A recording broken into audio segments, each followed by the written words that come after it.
she stopped floating peacefully. She grabbed the edge with violence, digging her claws into the ice and rising until her face was inches from mine. The water at my feet began to bubble.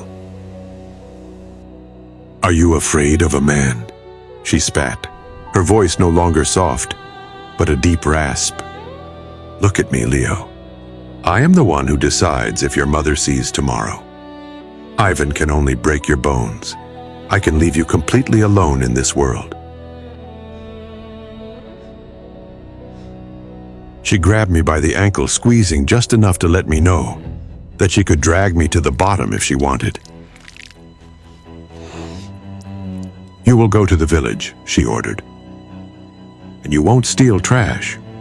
You're going to take something he values, something that hurts him to lose. If you come back empty-handed, don't come back." She let go of my ankle and vanished into the pit. I didn't have to think about it. I ran toward the village, but I didn't take the main road. I went behind the houses, crawling through the dirty snow where no one looks.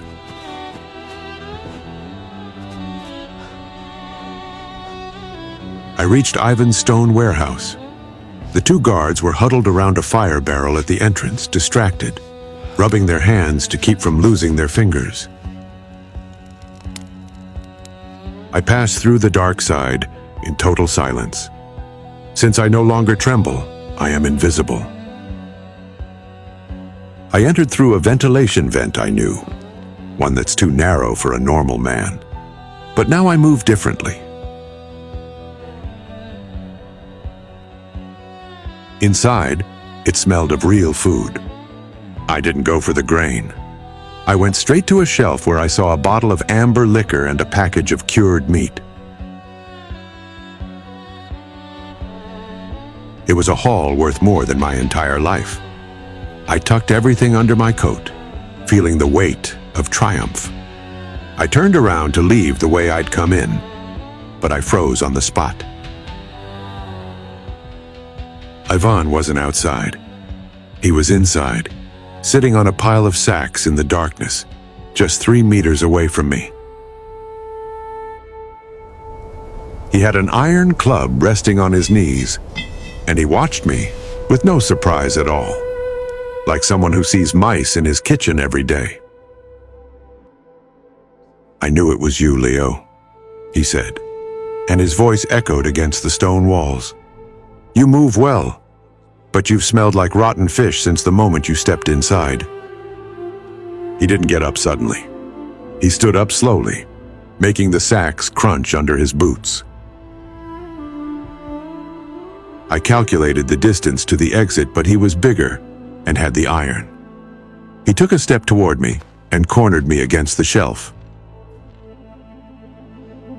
He didn't use the club. He grabbed me by the neck with his free hand. His fingers were thick and hot, and they squeezed my throat until I felt my own pulse pounding in my ears. He lifted me off the ground and slammed me against the stone wall. The air escaped from my lungs. He thrust his other hand into my clothes, searching violently, like someone gutting an animal. He found the bottle and the meat. He ripped them away and set them carefully on a sack, out of my reach.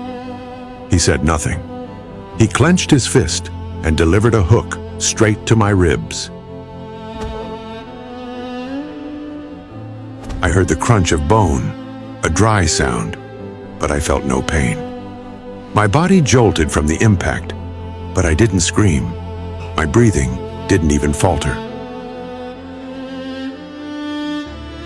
I kept staring at him, my face expressionless.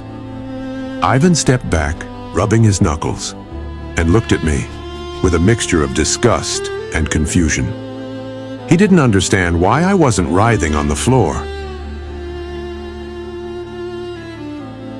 He grabbed my clothes to drag me toward the door, but as soon as his hand brushed my bare neck, he let go suddenly, as if he had touched frozen metal.